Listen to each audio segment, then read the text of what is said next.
सो hello arenes की अगर मैं बात करूं, हैलो अरीन्स होते क्या है?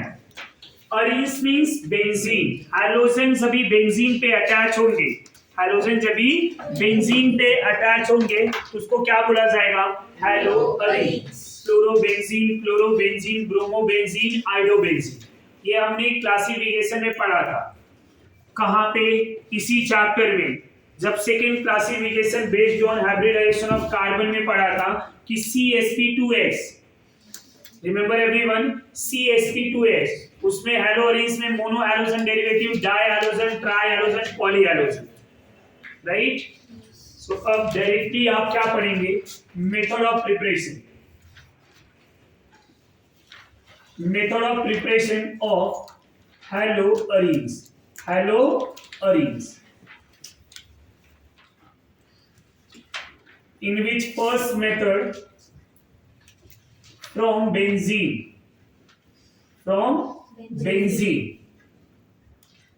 अब अगर बेंजीन से आपको हेलो बेंजीन बनाना है तो क्या प्रोसेस होगा? हेलोजिनेशन। प्रोसेस क्या होगा? हेलोजिनेशन। बेंजीन का हेलोजिनेशन हमने बेंजीन वाले चैप्टर में पढ़ा हुआ है, aromatic hydrocarbon, if you remember. तो यहाँ पे ध्यान में रखेंगे, बेंजीन ले लिया, अगर बेंजीन को क्लोरीन से रिएक्ट करा दें तो यहां पे किसको यूज करना होगा? Lewis acid AlCl3, Lewis acid AlCl3 by heating. होगा क्या? बेंजीन के सभी कार्बन अभी के लिए इक्विवेलेंट है, जब तक इसके ऊपर कोई सब्स्टिट्यूएंट नहीं आता तब तक बेंजीन का जितना भी कार्बन है सब इक्विवेलेंट है, हाइड्रोजन भी इक्विवेलेंट है। किसी भी कार्बन से हाइड्रोजन रिमूव कर सकते हैं। अगर इस हाइड्रोजन को रिमूव किया, यहां से क्लोरीन ये HCl में चला जाएगा और ये क्लोरीन फ्लोरोबेंजीन बना देगा। अब सवाल ये है कि यहाँ पे मैकेनिज्म कैसा हुआ रहेगा? ये मैंने तो बहुत आसानी से बता दिया कि क्लोरीन यहां से H के साथ HCl चला गया और ये क्लोरीन आ गया, बट बेंजीन के रिंग में इलेक्ट्रॉन ज्यादा होते हैं तो बेंजीन जो है किसी न्यूक्लियोफाइल को जल्दी आने नहीं देता, ये इलेक्ट्रोफिलिक सब्स्टिट्यूशन शो करता है, न्यूक्लियोफिलिक नहीं। तो होगा क्या स्टूडेंट? जब भी हम इस क्लोरीन को रिएक्ट कराएंगे AlCl3 से, AlCl3 का रोल क्या है? लुईस एसिड जो इलेक्ट्रॉन पेयर लेगा, तो ये क्लोरीन के इलेक्ट्रॉन को लेके Cl+ और AlCl4- बनाए, राइट? अगर मैं मैकेनिज्म की बात करूं तो पहला स्टेप ये था, दूसरा रफली बता रहा हूं, ध्यान में रखेंगे और ये रिवाइज भी कर लेंगे, ऑलरेडी डिस्कशन हुआ। किसी भी हाइड्रोजन को रिप्लेस कर दें हम, Cl+ जब आएगा तो होगा, यही पहला स्टेप आपका RDS होता है, ये बॉन्ड ब्रेक होगा, यहाँ माइनस और यहाँ प्लस। अब ये माइनस इस प्लस के ऊपर अटैक किया तो न्यूट्रल, प्लस किधर बना? यहाँ पे। अभी ये एरोमेटिक था, बट इंटरमीडिएट के पहले स्टेप में कार्बोकेटायन बनता है जो क्या होता है? Non aromatic. अब आप बोलेंगे कि सर ये एरोमेटिक से नॉन एरोमेटिक क्यों बन गया? ये जब बॉन्ड टूटा स्टूडेंट, यहाँ H था, यहाँ C है, ये पॉजिटिव चार्ज, ये कार्बन क्या हो गया? sp3 हाइब्रिडाइज्ड, और sp3 हाइब्रिडाइज्ड क्या होता है? Non aromatic. समझ में आ रहा है आपको? इसको एंटी एरोमेटिक नहीं बोलेंगे, भले 4 pi इलेक्ट्रॉन है, but it is a non aromatic, reason sp3 है। समझ में आ रहा है आपको? अब इसको सिग्मा कॉम्प्लेक्स इंटरमीडिएट भी बोलते हैं, सिग्मा बॉन्ड, तो सिग्मा कॉम्प्लेक्स इंटरमीडिएट भी बोला जाता है। यहाँ इंटरमीडिएट कार्बोकेटायन है। अब नेक्स्ट स्टेप में अपना रोल क्या होगा स्टूडेंट? जब AlCl4- आएगा यहां से, तो ये माइनस किसके ऊपर अटैक करेगा? H+ के ऊपर। ये प्लस के फॉर्म में जा रहा है, क्यों? क्योंकि यहाँ माइनस है, तो इसके बॉन्ड के इलेक्ट्रॉन यहाँ फिर से आ जाएंगे। अब फिर से जो नॉन एरोमेटिक था ये अपनी एरोमेटिसिटी को क्या कर रहा है? मेंटेन कर रहा है, और हमें क्या मिला? क्लोरोबेंजीन। रीजन वो H+ के फॉर्म में गया था इसलिए। अब ये H+ और यहाँ से Cl- HCl बना लिए, और AlCl3 जो लुईस एसिड आपने यूज किया था वो लुईस एसिड यहाँ पे रीजन है, which act as a catalyst. किसका काम कर रहा है ये? कैटलिस्ट। बोलो यहां तक समझा? अब जैसे हमने क्लोरोबेंजीन के लिए प्रिपरेशन में मैकेनिज्म किया है, सेम मैकेनिज्म बाकी भी इलेक्ट्रोफिलिक सब्स्टिट्यूशन के लिए होगा। इसी रिएक्शंस को ESR भी बोला जाता है, इलेक्ट्रोफिलिक सब्स्टिट्यूशन रिएक्शन। शॉर्टकट में क्या बोलेंगे? ESR। समझा आपको? सेकेंड रिएक्शन, अगर स्टूडेंट बेंजीन से मुझे ब्रोमोबेंजीन बनाना है तब क्या करें? Br2 ले ले, FeBr3 ले ले, बाय हीटिंग। ये सेम रिएक्शन वहां पे पढ़ाया था, FeBr4 माइनस Br प्लस, तो ब्रोमोबेंजीन बन जाते हैं, राइट। इसका इलेक्ट्रोफाइल जनरेट करने की जरूरत है, या में आ जाएगा ये इस तरह से FeBr3, लुईस एसिड है, इलेक्ट्रॉन इधर Br प्लस FeBrO4 माइनस, ये इलेक्ट्रोफाइल उसी प्रकार से यहाँ पे अटैक करेगा, ब्रोमोबेंजीन बन जाएगा ना। ये फर्स्ट मेथड था student. Second method of preparation की बात करें अगर, सेकेंड मेथड ऑफ प्रिपरेशन में क्या होगा? तो सेकेंड मेथड ऑफ प्रिपरेशन में फ्रॉम टोल्यूइन मैं ले रहा हूं, फ्रॉम टोल्यूइन। टोल्यूइन का भी हम डायरेक्ट हैलोजिनेशन कराएंगे। क्या कराएंगे? हैलोजिनेशन।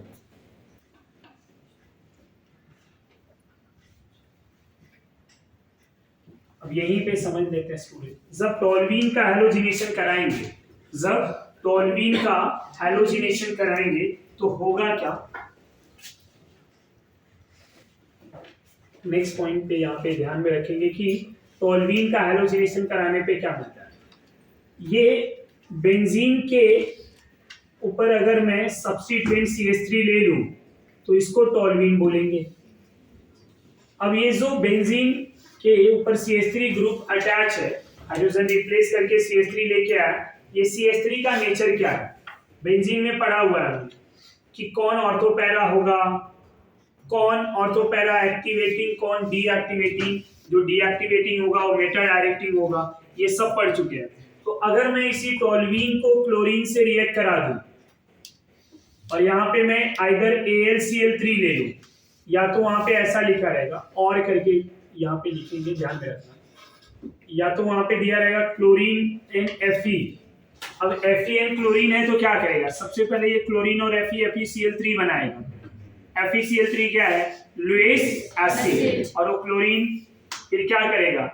Cl प्लस और FeCl4 माइनस, मतलब कहीं ना कहीं Cl2 और Fe दिया तो भी वो क्या है? समझ में आ रहा है आपको? ये ध्यान में रखेंगे। तो यहाँ पे अब ये CH3 ग्रुप क्या होता है? ये ऑर्थोपैरा डायरेक्टिंग है। Reason CH3 group is a hyper conjugation, जो इलेक्ट्रॉन डेंसिटी को बढ़ाता है। कहाँ पे? ऑर्थो एंड पैरा पोजीशन पे। बेंजीन के इलेक्ट्रॉन डेंसिटी को बढ़ाता है टोल्यूइन कौन से पोजीशन पे? Ortho and para. By product HCl, where para is major, ortho is minor. यहां तक समझ में आ गया? अब इसी रिएक्शन में एक कंफ्यूजन वाली बातें होती है स्टूडेंट, कभी कभी ना ऐसे ले लेंगे कि ये टोल्यूइन है, अब इसका कंफ्यूजन रिएक्शन इसका ये होगा। अब ये ऑर्थोक्लोरोटोल्यूइन मिला एंड पैराक्लोरोटोल्यूइन, ये CH3 ग्रुप ले लिया मैंने, क्लोरीन से रिएक्ट करा रहा हूं मैं, या तो हम डायरेक्टली ऐसा ले लेते हैं। अब इनके साथ जब रिएक्ट कराएंगे तो ऐसा दिया रहेगा Cl2 इन लाइट, समझ में आ रहा है? और यहां ऐसा अगर दे दिया Cl2 इन डार्क, अब या तो ये Cl2 इन लाइट दे देगा, या तो क्या दे देगा? Cl2H म्यू दे दिया, ऐसा भी तो दे सकता है। या तो क्या देगा स्टूडेंट? Cl2 strong heating. ये तीनों कंडीशन क्या बताना चाह रहे हैं? फ्री रेडिकल बताना चाह रहे हैं। अब फ्री रेडिकल किसका होगा इन दोनों में? CH3 का। तो जो क्लोरीन आएगा कहां पे आएगा? CH3 के ऊपर। तो अगर मैं कंट्रोल क्लोरीनेशन करा रहा हूं, क्या करा रहा हूं? कंट्रोल क्लोरीनेशन, मतलब अगर एक ही क्लोरीन लाया तो CH2Cl होगा, बट कंट्रोल क्लोरीनेशन नहीं कराया और क्लोरीन सप्लाई करूंगा तो जितने भी हाइड्रोजन है सब बारी बारी से रिप्लेस हो जाएंगे। नहीं समझा? ये अल्केन में पड़ा हुआ है आपने, ये समझा मेरा बात? अब डार्क में क्या होता है, फ्री रेडिकल बनेगा नहीं। जब फ्री रेडिकल नहीं बनेगा मतलब ये इलेक्ट्रोफिलिक सब्स्टिट्यूशन। अब इलेक्ट्रोफिलिक सब्स्टिट्यूशन हुआ तो क्या होगा,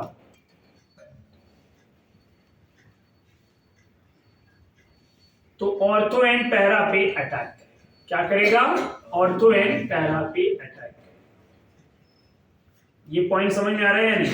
यही टोल्यूइन जब ये क्लोरीन और लाइट हो गया तो ये मिला, यही क्लोरीन इन डार्क हो गया तो ये मिला, जो ये वाला रिएक्शन। ये तो हमें पता है कि AlCl3 आया तो मतलब नो डाउट यहां तो कंफ्यूज ही नहीं कर सकते, ये तो हमें इलेक्ट्रोफिलिक वाला रिएक्शन देगा। बट अगर ऐसा करके दे दिया तब क्या करेंगे? ये वाला ग्रुप यहाँ पे भी लिख सकते हैं, पर ये तो फिक्स ही है कि ये वाला ग्रुप ये देने वाला है। क्यों? क्योंकि लुईस एसिड करता ही क्या है, इलेक्ट्रोफाइल जनरेट करेगा। Getting my point? तो ऐसा इनके केस में हम इस रिएक्शंस को कैसे समझेंगे? कंफ्यूज अगर हम हुए तो हमें याद कैसे करना है कि यहाँ प्रोडक्ट क्या बनना चाहिए। तो इसको आप एक सिस्टम मान लो, समझ में आया?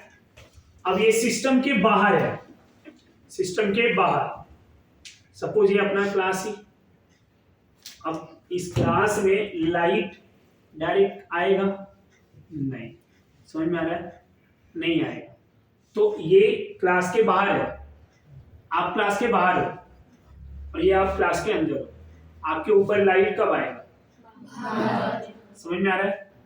अंदर आएगा क्या लाइट? नहीं। मतलब अगर लाइट है तो हम कहां पे अटैक कराएंगे? क्लास के बाहर। और अगर लाइट नहीं है तब क्लास के अंदर। इसको ऐसे भी समझ सकते हैं कि ये मेरा घर, आपका घर। आप घर में कभी रहते हैं? रात को। दिन में तो क्लास ही आ जाते हैं, समझ में आया? तो घर में कभी रात को, तो और अब रात किधर, ये घर किधर है आपका? Ortho and para. समझ में आ रहा है?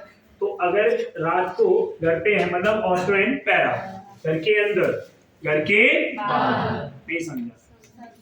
तो लाइट अगर आया तो ये घर के बाहर अटैक कराना है, लाइट नहीं है तो घर के अंदर, मतलब सिस्टम के अंदर, inside ortho and para position. ये ऑर्थो है और ये पैरा है।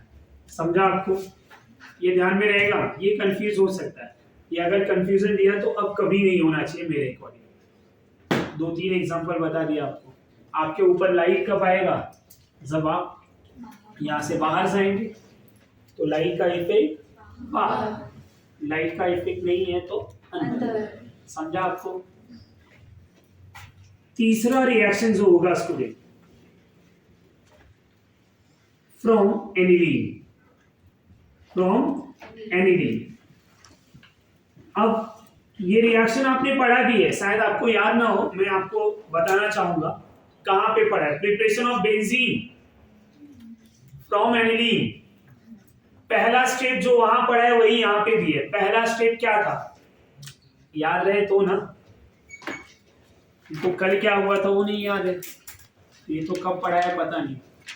फ्रॉम एनिलीन हमने बेंजीन बनाया था तो फर्स्ट स्टेप डायजोटाइजेशन हुआ था।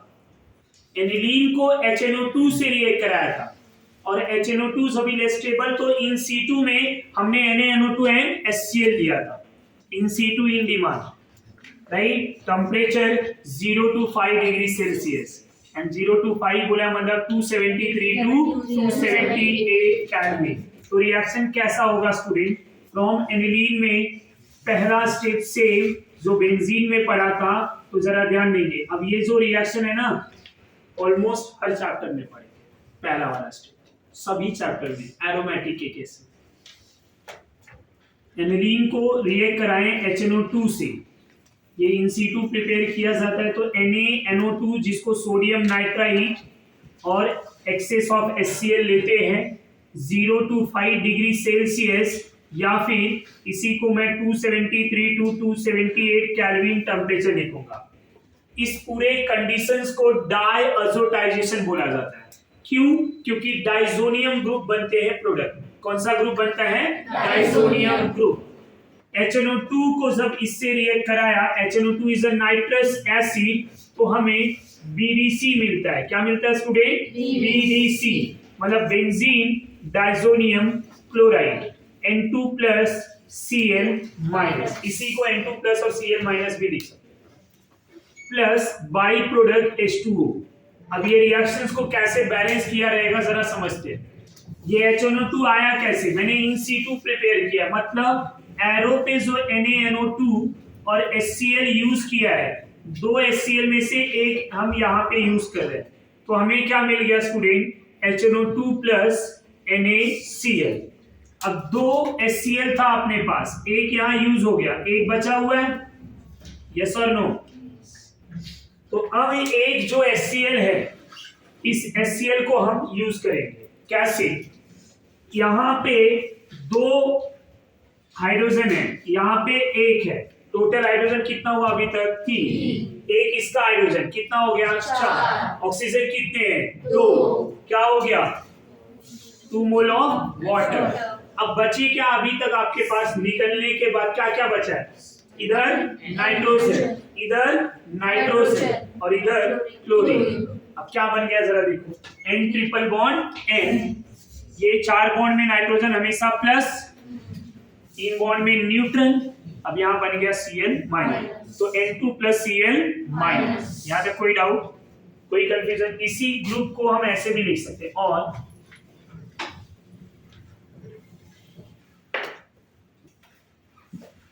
N2 प्लस Cl माइनस, इसको N2 के फॉर्म में लिख, क्योंकि die nitrogen N triple bond N होता है, अब यहाँ प्लस के फॉर्म में है, तो मैंने इसको N2 प्लस और Cl माइनस। इसी को क्या बोला जाता है? BDC, benzene diazonium chloride. N triple bond N को डाइसोनियम बोला जाता है, बेंजीन डाइसोनियम क्लोराइड। समझा आपको?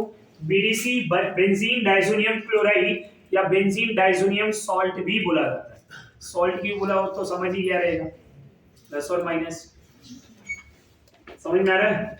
अब ये जो BDC है स्टूडेंट, इसको यूज करेंगे हम फर्दर स्टेप में। अब फर्दर हम पहला रिएक्शन पढ़ रहे हैं, सेंडमेयर रिएक्शन। क्या पढ़ रहे हैं? Sandmeyer reaction.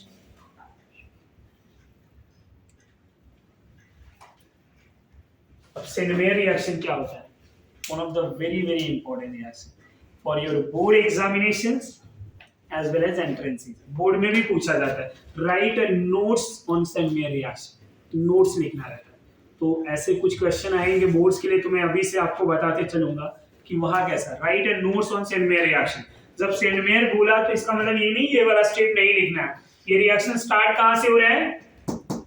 तो पहले स्टेप में BDC बनाएंगे। क्या बनाएंगे? BDC। अब BDC को हम यूज करेंगे यहां, इसी BDC को सभी रिएक्ट कराएंगे, बेंजीन डाइसोनियम क्लोराइड। मैं यहाँ पे N2 प्लस ले लूं, कोई प्रॉब्लम? अब इसको अगर स्टूडेंट हमने रिएक्ट करा दिया CuCl NHCl के साथ, क्यूप्रस क्लोराइड स्टेबल होता है ज्यादा डाइमर फॉर्म में। कौन से फॉर्म में? Dimer form. तो वहां पे क्या लिख सकते हैं हम? Cu2Cl2।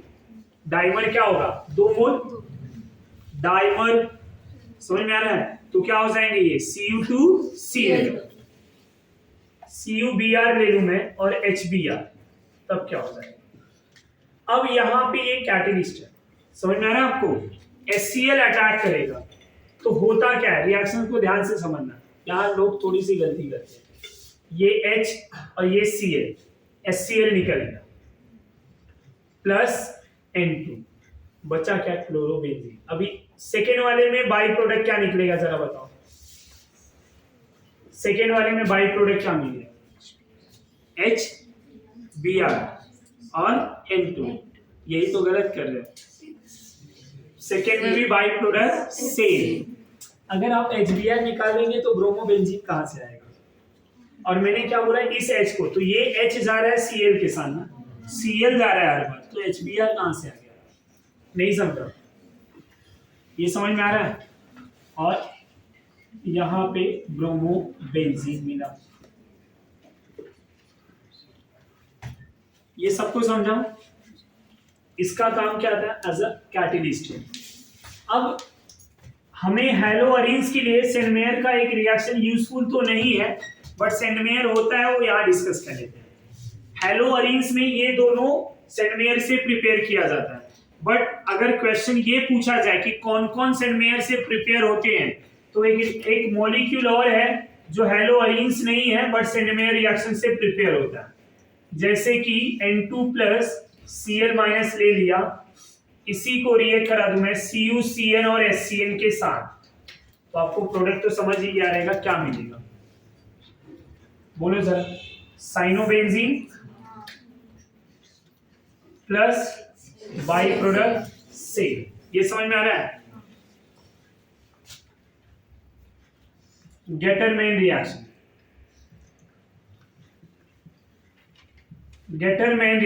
गेटरमैन रिएक्शंस में यील्ड ऑफ प्रोडक्ट बहुत कम मिलते हैं, जिसकी वजह से गेटरमैन को प्रीफर नहीं किया जाता है इंडस्ट्रियल प्रोसेस में, खाली हम सेंट मेयर को यूज करते हैं। ये एज अ कॉन्सेप्ट पढ़ना रहता है आपको कि गेटरमैन जो है, बाय यूजिंग गेटरमैन कौन सा हैलाइड प्रिपेयर कर सकते हैं, तो only chloro and bromobenzene. Gattermann ने इसी रिएक्शंस को मॉडिफाई किया था। उन्होंने किया क्या, cuprous chloride and cuprous bromide की जगह पे प्योर कॉपर मेटल ले लिया। क्या ले लिया? Pure copper metal. तो इनके कैटलिस्ट जो है वो चेंज हो गए। उन्होंने बेंजीन डाइजोनियम क्लोराइड को N2+ एंड Cl- को जब रिएक्ट कराया pure copper metal and HCl के साथ and pure copper metal HBr के साथ, तो product as well as by product दोनों सेम मिले सेंट मेयर के जैसे। क्लोरोबेंजीन HCl and N2, इधर bromobenzene HCl and N2. The yield of product is less compared to Saint Mayer reaction. That's why Saint Mayer are more preferable than Getter. ये modify करने आए थे, but इनको खुद जो प्रोडक्ट की yield थी वो कम मिली। यील्ड मतलब क्वांटिटी, तो क्वांटिटी कम मिली, तो अब इनको कोई इंडस्ट्री में प्रेफर करेगा नहीं। तो इंडस्ट्रियल प्रोसेस के लिए जहां पे ज्यादा अमाउंट मिलेगा वही प्रेफर किया जाएगा ना। नेक्स्ट रिएक्शन, अब नेक्स्ट रिएक्शंस की बात करें, ये कोई नेम रिएक्शन नहीं है। तो नेक्स्ट रिएक्शन में अगर हम इसको मैं बी पार्ट मान लेता हूं, ये फर्स्ट पार्ट सेंट मेयर था, बी गेटरमैन हुआ, तो ये नेक्स्ट सी पार्ट। समझ में आ रहा है? अब N2+ को अगर N2+Cl- को Ki के साथ रिएक्ट करा के हीट कर दूं मैं, किसके साथ? Ki, potassium iodide. तो बाय हीटिंग ये KCl निकल जाएगा और N2 निकल जाएगा, और क्या बचा फिर? आइडोबेंजीन। क्या मिला? आइडोबेंजीन। समझ में आ रहा है? क्या आइडोबेंजीन इन दोनों मेथड से प्रिपेयर हो रहा है? नहीं, इनका कोई नेम रिएक्शन नहीं है। अब ये रिएक्शन क्यों पढ़ा है जबकि ये है नहीं? अब इसका लॉजिक बता देता हूं यहीं पे। MCQ अगर ऐसा बनाया जाता है कि which molecule can not prepare by Sandmeyer, तो एक क्लोरो ब्रोमो, तीसरा आइडो ऑप्शन दे दिया, चौथा साइनो दे दिया। हम जनरली क्या कोरिलेट करेंगे कि क्लोरीन ब्रोमीन आयोडीन हैलोजन है, तो मतलब अगर ये दोनों हो रहे तो ये भी तो बनता ही होगा। कौन नहीं बनेगा? साइन। अगर नहीं पढ़ाया है तो अब आपको ये बता दिया, तो अब आप क्लिक कर पाएंगे कि कौन नहीं बनता? तो साइनो जो है हेलो अरेंज नहीं है, हेलो अरेंज नहीं है, बट ये सेंट मेयर से बनाए जाते हैं। ये ध्यान में रहेगा आपको, ये ध्यान में रखना। कोई अलग रिएक्शन मिल गया या कोई अलग कॉन्सेप्ट हो गया, उसको ज्यादा इंपॉर्टेंस दीजिए, क्योंकि उस पे क्वेश्चन बन सकते हैं। अब स्टूडेंट नेक्स्ट जो है प्रिपरेशन ऑफ फ्लोरोबेंजीन। तो fluorobenzene, the name of reaction is Balz Schiemann reaction. Balz Schiemann reaction, Balsiman reaction. By using Balsiman reaction, you can prepare fluorobenzene. होगा क्या? अभी सभी में देखोगे तो हमने पहला स्टेप सेम दिया, सब में हम वही कर रहे हैं। तो अगर खाली ये पूछ दिया कि बाल्सीमैन रिएक्शन क्या है, तो इसी को यूज करेंगे। पहले ये बनाएंगे, बाद में इसी। समझ में आ रहा है? गेटरमैन बोला तो पहले आप BDC बनाएंगे, बाद में आप, क्योंकि सब जगह पे आप बीडीसी यूज करें, गेटिंग माय पॉइंट। तो अब हम सबसे पहले क्या ले लेंगे student, benzene diazonium chloride. Benzene diazonium chloride N2+ Cl minus, BDC को जब भी रिएक्ट कराएंगे हम HbF4 fluoroboric acid, fluoroboric acid. तो ये Cl माइनस और ये एसिड है तो H+ दे देगा, HCl निकल गया, यहां क्या मिला, एक सॉल्ट मिलेगा जो N2+ BF4 माइनस, इसको क्या बोल सकते हैं, benzene diazonium fluoroborate, benzene diazonium fluoroborate. ये समझा। अब इसको हीट कर दीजिए। अब अगर हीट करेंगे तो क्या होगा, ये टूट जाएगा तो स्टेबल मॉलिक्यूल BF3 निकलेगा और N2 बाई प्रोडक्ट निकल जाएगा, बचा क्या, एक फ्लोरीन जो फिनाइल रिंग के साथ अटैच करके फ्लोरोबेंजीन बना देगा। तो यहां पे फ्लोरोबेंजीन, समझ में आ रहा है। तो fluorobenzene by using Balz Schiemann reaction आप कौन सा हैलोअरीन्स बनाएंगे, fluorobenzene. Balz Schiemann reaction are used for preparation of fluorobenzene. Gattermann reaction are used for preparation of fluoro and bromobenzene. समझ में आ रहा है, ये सब ध्यान में रखेंगे। तो बाल्सीमैन रिएक्शन में सबसे पहले फ्लोरोबोरिक एसिड यूज किया, बोरिक एसिड, फिर इसको हमने क्या किया, HCl रिमूव किया, हीट कर दिया, मॉलिक्यूल डीकंपोज होके क्या बना लिया, फ्लोरोबेंजीन। समझ में आ रहा है।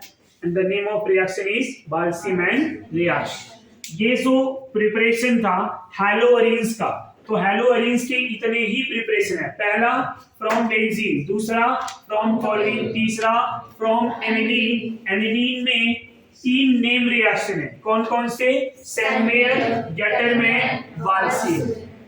ये 3 नेम रिएक्शन है जो हमें याद रखना है।